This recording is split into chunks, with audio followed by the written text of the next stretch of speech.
இப்போ வந்து மக்கள் வந்து அந்த டங்ஸ்டன் இருக்கு இல்லையா, இங்க வந்து வேணாம், எங்க பாறையை சுரங்க போட்டு எங்க இந்த இயற்கை வளத்தை அழிக்காதுன்றாங்க, அழிக்க வேணான்றாங்க. திமுக அரசுக்கு தெரியாமையே தமிழ்நாட்டுல இப்படி ஒரு மக்கள் எதிர்க்கக்கூடிய ஒரு திட்டத்தை நீங்க பாஜக உங்களுடைய அரசு கொண்டு வருது. எப்படிங்க தமிழக அரசுக்கு தெரியாம ஒரு திட்டத்தை வந்து அமல்படுத்த முடியும் மத்திய அரசாங்கம்?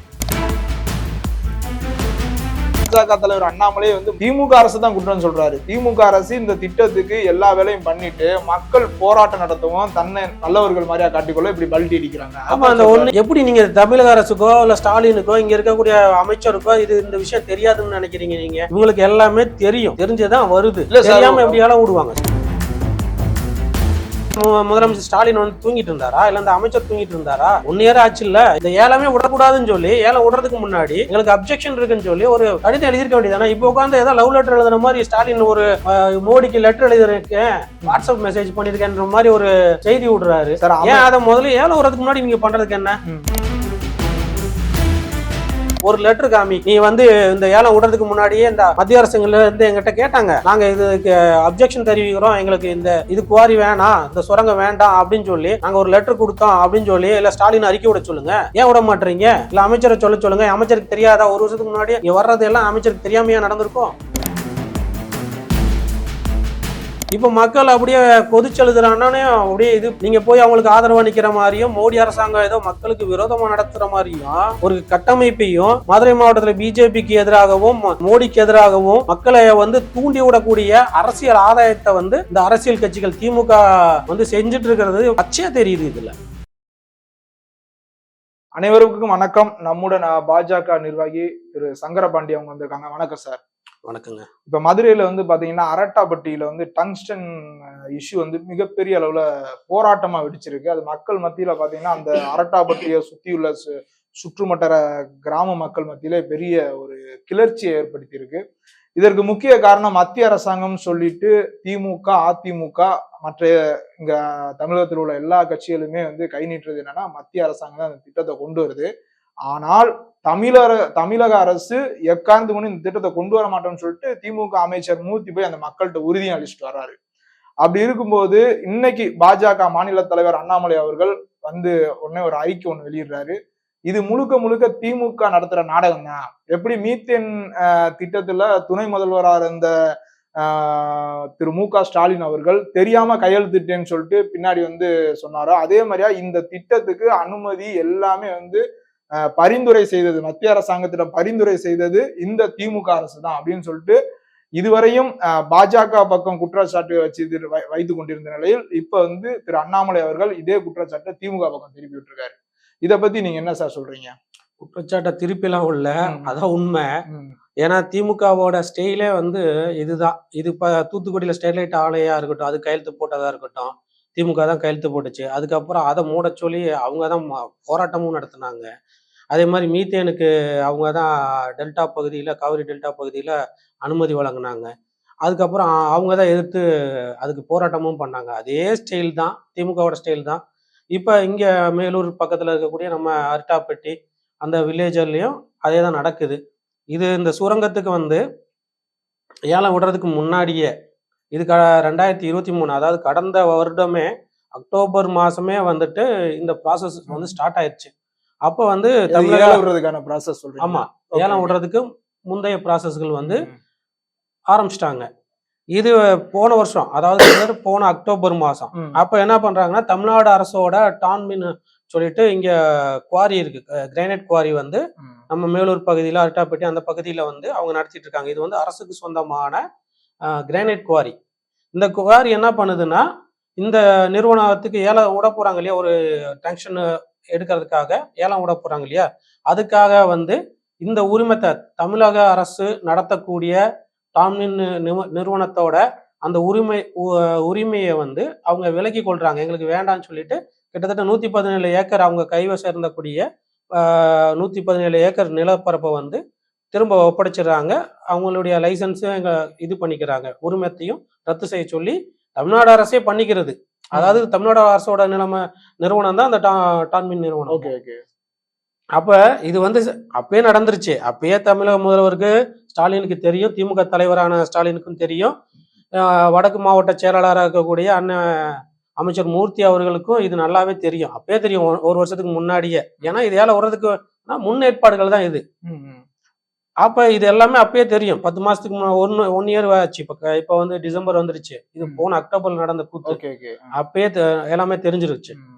இதுக்கு பஞ்சாயத்து பண்றதுக்கு யாரு போனா, வடக்கு மாவட்ட செயலர், திமுகவோட வடக்கு மாவட்ட செயலர் அமைச்சர் மூர்த்தி போய் பஞ்சாயத்து பேசுறாரு.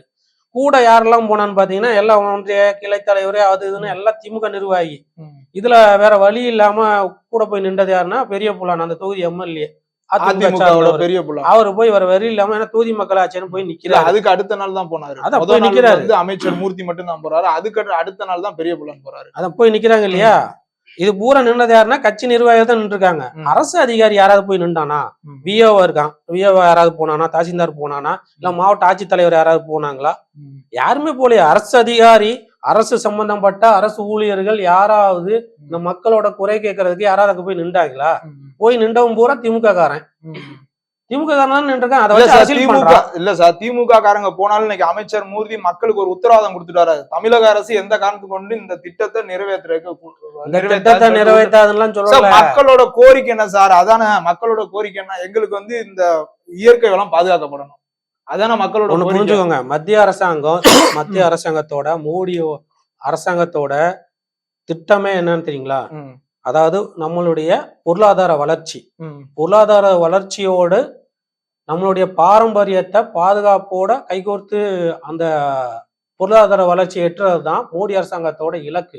அதனால நம்மளுடைய பாரம்பரியத்தையோ நம்மளுடைய கலாச்சாரத்தையோ அழித்து ஒரு பொருளாதாரத்தை ஒருபோதும் மோடி அரசு அனுமதிக்காது. அதே மாதிரி மக்களுக்கு எதிராக, ஒரு கிராமத்துக்கு எதிராக எந்த ஒரு நிறுவனத்தையும், நான் சொல்றேன், எந்த ஒரு நிறுவனத்தையுமே வந்து மத்திய அரசாங்கம் அனுமதிக்காது. இந்த அரட்டாப்பட்டியில மட்டும் இல்ல, கன்னியாகுமரியில இருந்து காஷ்மீர் வரைக்கும் எந்த ஒரு நிறுவனத்தையும், மக்களுக்கு எதிரான ஒரு நிறுவனத்தை மத்திய அரசு ஒருபோதும் அனுமதிக்காது. ஆனா இப்ப ஏல விட்டுருக்காங்களே சார். ஏல விட்டாங்கல்ல. ஏல விடுறதுக்கு முன்னாடியே உங்க தமிழ்நாடு அரசுக்கு தெரியும்ல. இந்திய அரசாங்கம் இவங்க மறுப்பு தெரிவிச்சு அந்த இடத்துல இன்னைக்கு பாத்தீங்கன்னா, அன்னைக்கு இது நீங்க சொல்ற அந்த கனிம பொருள் மட்டும் கிடையாது. அது வந்து சிவனோட முதலான அந்த உருவம் பதித்த சிவனோட உருவப்படமும் அந்த அந்த மலையில தான் இருக்கு. அதாங்க நிறைய ஆன்மீகம் சார்ந்த வரலாற்று அங்கதான் இருக்கு. அந்த பாண்டிய மன்னர்களோட வரலாற்று அங்கதான் இருக்கு. இன்னைக்கு நீங்க வந்து பாத்தீங்கன்னா இந்துக்களுக்கான கட்சி அப்படின்னு நீங்க சொல்லிட்டு போது இது மதம் சார்ந்த ஒரு வரலாறு அங்க இருக்குல்ல. அப்படி இருக்கும்போது பாஜக இதை வந்து முன்னெடுத்திருக்கணும். அதத்தான் முதல்ல நான் சொன்னேன் உங்களுக்கு. நம்மளுடைய கலாச்சாரத்தோட இணைந்து, கலாச்சார பண்பாடோட இணைந்து பொருளாதார வளர்ச்சி எட்டுறதுதான் மோடி அரசாங்கத்தோட இலக்கு. அதனால எந்த இடத்துலயும் நம்மளுடைய கலாச்சாரம் கெட்டுவிடாமையும் நம்மளுடைய பண்பாடு கெட்டுவிடாமையும் தான் ஒரு நிறுவனத்துக்கு அனுமதி கொடுக்கும். இப்ப நீங்க கொடுத்தது பாத்தீங்கன்னா ரொம்ப இப்ப அரசு இவங்க தான் கொடுத்துருக்காங்க, தமிழக அரசு தான் கொடுத்துருக்கு. 1.93 சதுர கிலோமீட்டர் பரப்பளவுல தான் இந்த அந்த இது இருக்கு. அந்த பறவைகள் அந்த இதெல்லாம் வருது இல்லையா, சொல்லக்கூடிய புராதன பகுதிகள்லாம் வந்து அந்த பகுதிகள தான் இருக்குன்னு சொல்லி தமிழ்நாடு அரசு தாங்க கொடுத்துருக்கு. அதை பேஸ் பண்ணி தான் இவங்க வந்து கொடுத்துருக்காங்க. அதனால இந்த நம்மளுடைய புராதன சின்னங்களுக்கோ இல்ல இயற்கை இதுக்கோ இல்ல இந்த பாசன கால்வாய் வருது இல்லையா, அந்த கால்வாய் இதுக்கோ வந்து எந்த பாதிப்புமே இந்த நிறுவனத்தினால, இந்த சுரங்க நிறுவனத்தினால பாதிப்பு வராது. அது வந்து என்ன சார் பிஜேபி சொல்றீங்களா இல்ல மத்திய அரசு உறுதிங்க. எப்பயுமே மக்களை பாதிக்கக்கூடிய இல்ல சார், மக்கள் வேணான்றாங்க சார். இப்ப வந்து மக்கள் வந்து அந்த டங்ஸ்டன் இருக்கு இல்லையா, அந்த இங்க வந்து வேணாம், எங்க பாறைய சுரங்க போட்டு எங்க இந்த இயற்கை வளத்தை அழிக்க வேணான்றாங்க. நீங்க வந்து வட மாவட்டத்துல ஏதோ ஒரு இடத்துல போய் நோண்டி எடுத்துக்க வேண்டியது சார். எதுக்கு தமிழ்நாட்டுல வந்து நீங்க வந்து இயற்கை வளத்தை அழிக்கிறீங்கன்னு அதான் மக்களோட கோரிக்கை. தமிழ்நாட்டுல ஒரு பெரிய நிறுவனமே நீங்க வரவிடாம பண்ணிக்கிறீங்க, உங்க அரசியல் ஆதாயத்துக்காக பண்ணிக்கிறீங்க. இல்ல சார், பொருளாதாரம் எப்படி இது வந்து உங்களுக்கு இந்த நிறுவனம் வந்துச்சுன்னா இருங்க, இந்த நிறுவனம் இங்க வருதுன்னு வச்சுக்கோங்க. இப்ப அரட்டாப்பட்டியில வருதுன்னு வச்சுக்கோங்க. அங்க இருக்க வல்லாளப்பட்டி, கெயில வளவு, மேல வளவு, அப்புறம் அந்த அழகர் கோயில் பக்கத்துல இருக்க எல்லா ஏரியாலையும் வந்து கிட்டத்தட்ட வந்து உங்களுக்கு இப்போ நீங்க வீடு கட்டி வாடகைக்கு விடலாம், அது நடக்கும். உங்களுக்கு வாடகை விடலாம், ஹோட்டல் நடக்கும், இயற்கை உங்களுக்கு வண்டி வாகனம் வச்சிருக்கவங்களுக்கு தொழில் நடக்கும், உங்களுடைய குழந்தைகளுக்கு வந்து எதிர்காலத்துல அங்க நிறுவனத்துல ஒரு வேலை வாய்ப்பு கிடைக்கும். அதுதான் பாஜக தலைவர் அண்ணாமலை அவரோட அறிக்கையில என்ன சொல்றாருன்னா, திமுக தான் ஆரம்பத்துல இதுக்கு எல்லாத்துக்குமே செஞ்சதெல்லாம். ஆனா மக்கள் எதிர்ப்பு வரும். சரி, அரசாங்கம் யாரோட அரசாங்கம் நடக்குது? திமுக அரசு நடக்குது. ஆமா சார், திமுக அரசுல இருந்து அரசு அதிகாரிகள் யாருமே போலீங்க. இல்ல, பாஜக தலைவர் அரசியல்வாதிகள் மட்டும் சார். பாஜக தலைவர் அண்ணாமலை வந்து மக்கள் போராட்டத்துக்கு வந்து எந்த குறையும் சொல்லல. திமுக அரசு தான் குற்றம் சொல்றாரு. திமுக அரசு இந்த திட்டத்துக்கு எல்லா வேலையும் பண்ணிட்டு மக்கள் போராட்டம் நடத்தவும் தன்னை நல்லவர்கள் மாதிரியா காட்டிக்கொள்ள இப்படி பல்ட்டி அடிக்கிறாங்க. ஆமா, அந்த 1 இயர் என்ன முதலமைச்சர் ஸ்டாலின் வந்து தூங்கிட்டு இருந்தாரா, இல்ல இந்த அமைச்சர் தூங்கிட்டு இருந்தாரா?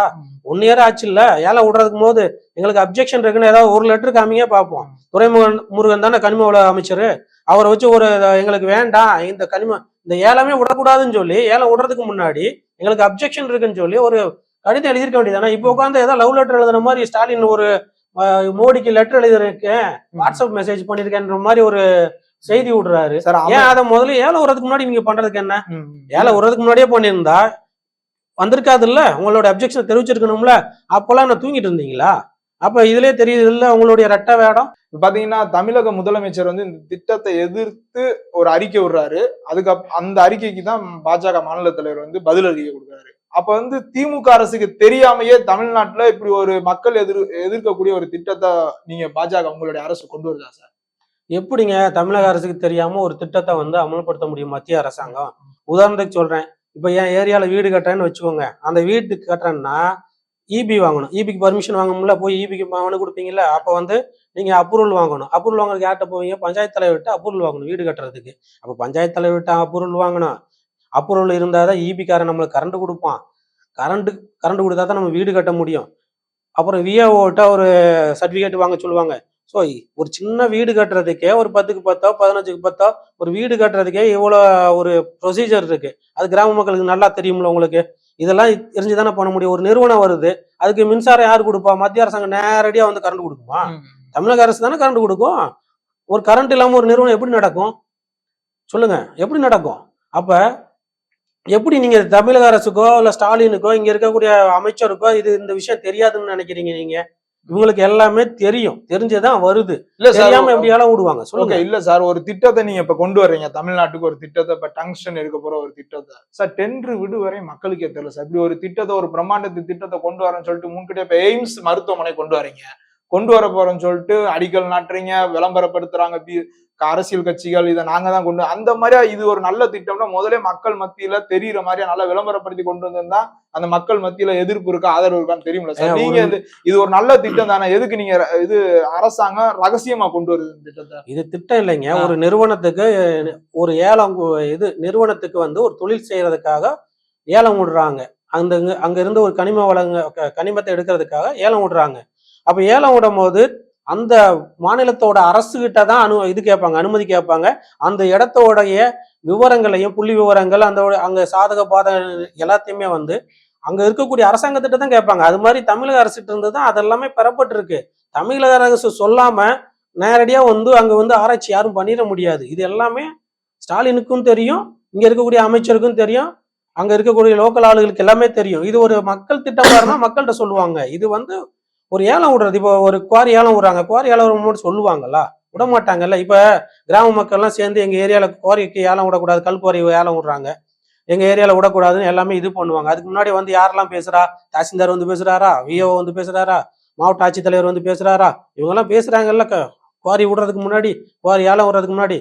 அது இப்போ தேசியம் என்ன ஆகுனா, தேசிய அரசியல் என்ன பண்ணுவாங்கன்னா, தமிழக அரசு அந்த குறிப்பிட்ட அரசாங்கத்திட்ட தான் அனுமதி கேட்பாங்க. அப்ப இந்த அரசாங்கம் எங்களுக்கு அப்ஜெக்ஷன் இருக்கு, நீங்க ஏலமே விட வேணாம், ஏலம் விடக்கூடாதுன்னு சொல்லி ஒரே ஒரு லெட்டரை மட்டும் காமிங்க.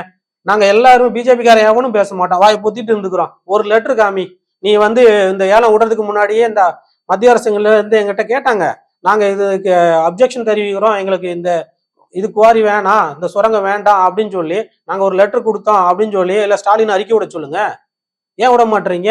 இல்ல அமைச்சரை சொல்லுங்க. அமைச்சருக்கு தெரியாதா? ஒரு வருஷத்துக்கு முன்னாடியே இங்க வர்றது எல்லாம் அமைச்சருக்கு தெரியாமையா நடந்திருக்கும்? எல்லாத்துக்குமே தெரிஞ்சிருக்கும்ல. இப்ப மக்கள் அப்படியே கொதிச்செழுதுறானே, அப்படியே நீங்க போய் அவங்களுக்கு ஆதரவா நிக்கிற மாதிரியும், மோடி அரசாங்கம் ஏதோ மக்களுக்கு விரோதமா நடத்துற மாதிரியும் ஒரு கட்டமைப்பையும், மதுரை மாவட்டத்துல பிஜேபிக்கு எதிராகவும் மோடிக்கு எதிராகவும் மக்களை வந்து தூண்டி விடக்கூடிய அரசியல் ஆதாயத்தை வந்து இந்த அரசியல் கட்சிகள் திமுக வந்து செஞ்சுட்டு இருக்கிறது பச்சையா தெரியுது இதுல. இல்ல சார், இப்ப வந்து ஓகே, இப்ப வந்து உங்களுக்கு தெரியும், நீங்க மதுரையில இருக்கீங்க, மக்களோட உணர்வு என்னன்னு தெரியும், மக்கள் வேணான்றாங்க. அப்ப நீங்க பாஜக சார்ந்த உங்க மாநில தலைவர்கிட்டயோ இல்ல முக்கிய தலைவர்கள்லாம் சேர்ந்து மத்திய அரசாங்கத்திட்ட எடுத்து சொல்லலாம்ல, இது வந்து மக்களுக்கு எதிரான ஒரு திட்டம், வேண்டாம் முப்பாட்டுங்கன்னு சொல்லலாம்ல சார்? முதல் கட்டமா அந்த கிராம மக்களுக்கு ஒரு அவேர்னஸ் வர மாதிரி, விழிப்புணர்வு வர மாதிரி அரசாங்கம் வந்து ஏற்பாடு பண்ணும். ஏற்பாடு பண்ணி இந்த திட்டத்தோட நன்மைகளை பத்தி விளக்கும். இயற்கை சீற்றங்கள் எதுவும் வராது, இயற்கைக்கு எந்த பாதிப்பும் வராது, நம்மளுடைய புராதன சின்னங்களுக்கு எதுவும் பாதிப்பு வராது அப்படின்றத அரசு உத்தரவாதம் கொடுக்கும். அதையும் மீறி இந்த மக்கள் வந்து எங்களுக்கு வேண்டாம் அப்படின்னு ஒரு முடிவுக்கு வராங்க அப்படின்னா, இந்த அரசு மோடிக்கான அரசு, மோடிக்கான அரசு மக்களுக்கான அரசு. இந்த அரசு வந்து இந்த நிறுவனம்னு இல்லை, மக்கள் விரோதமாக செயல்படக்கூடிய எந்த நிறுவனத்துக்கும் மத்திய அரசாங்கம் அனுமதி அளிக்காது. ஓகே, ரொம்ப நன்றி சார். நன்றி, வணக்கம்.